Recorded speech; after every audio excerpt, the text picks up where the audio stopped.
Hello viewer, in this video I will show you how to fix Google Image downloading problem. Step 1. Tap and hold on Google app. Now click on I button.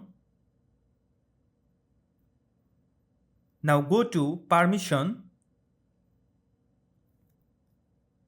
Now allow photo and video permission. Select always allow all. Now go back. Scroll down. Click on storage. Now clear cache data from the lower right corner. Now go back to your home screen. Follow the second step. Open Google Play Store. Now search Google app.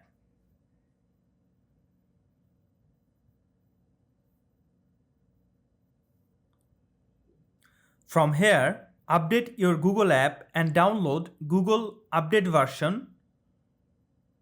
So please follow these two steps to fix Google Image downloading problem.